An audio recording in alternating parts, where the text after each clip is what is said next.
আসসালামু আলাইকুম। ইমোশনাল আপি চ্যানেলে আপনাদের সবাইকে স্বাগত জানাই। আমার আজকের রেসিপি মুরগি ভুনা।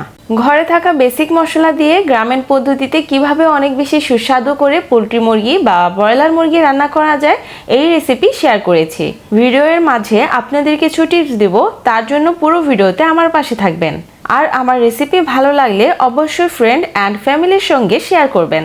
এখানে আমি আধা কেজি পরিমাণ ব্রয়লার মুরগি নিয়েছি। এখন মাংসটা ম্যারিনেট করার জন্য আমি দিয়ে দিচ্ছি 1 টেবিল চামচ আদা বাটা, 3 টেবিল চামচ রসুন বাটা, 2 টেবিল চামচ জিরা বাটা। এখন দিয়ে দিচ্ছি হাফ চামচ হলুদ গুঁড়া, 2 টেবিল চামচ মরিচ গুঁড়া। ঝালটা আপনারা যে যেমন খেতে পছন্দ করেন সেই পরিমাণ দিবেন। এরপর দিয়ে দিচ্ছি স্বাদ মতো লবণ। এখন দিয়ে দিচ্ছি 2 টেবিল চামচ সয়াবিন তেল। এরপর দিয়ে দিচ্ছি একটি পেঁয়াজ কুচি।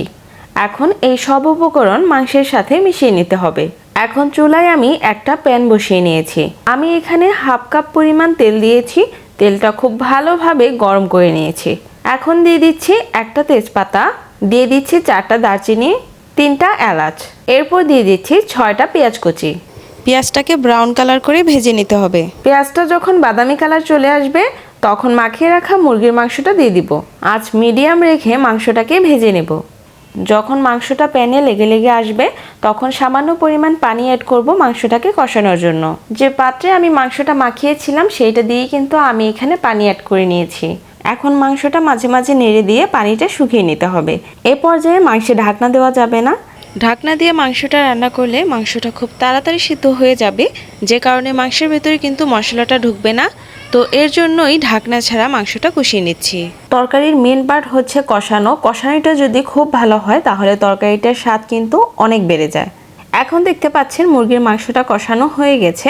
যতটুকু পানি আমি অ্যাড করেছিলাম সেটা আর নেই, মুরগিটা একদম ভাজা ভাজা হয়ে আসছে। এখন দিয়ে দিচ্ছি পরিমাণ মতো পানি।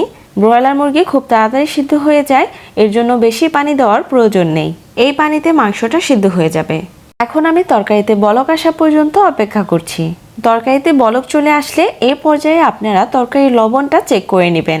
আমার মনে হলো লবণের প্রয়োজন, এর জন্য আমি কিছুটা লবণ দিয়ে দিচ্ছি। এখন আমি তরকারিতে ঢাকনা দিয়ে দিচ্ছি। এ পর্যায়ে দেখতে পাচ্ছেন তরকারিতে মাখা মাখা ঝোল হয়ে এসেছে। মাঝে আমি 2-3 বার তরকারিটা নেড়ে দিয়েছি এবং ঢাকনা দিয়েই আমি এই রান্নাটা করেছি। তরকারিতে সুন্দর একটা কালারও কিন্তু চলে আসছে। দেখতে পাচ্ছেন মাংসটাও কিন্তু খুব ভালোভাবে সিদ্ধ হয়ে গেছে। রান্নাটা আমাদের একদম কমপ্লিট। খুব সহজ পদ্ধতিতে কিন্তু আপনাদের সাথে এই রেসিপিটা শেয়ার করলাম। যদি ভিডিওটি ভালো লাগে প্লিজ আমার চ্যানেলটি সাবস্ক্রাইব করে আমার পাশে থাকবেন। দেখা হবে পরবর্তী কোনো ভিডিওতে। সবাই ভালো থাকবেন, সুস্থ থাকবেন। আল্লাহ হাফেজ।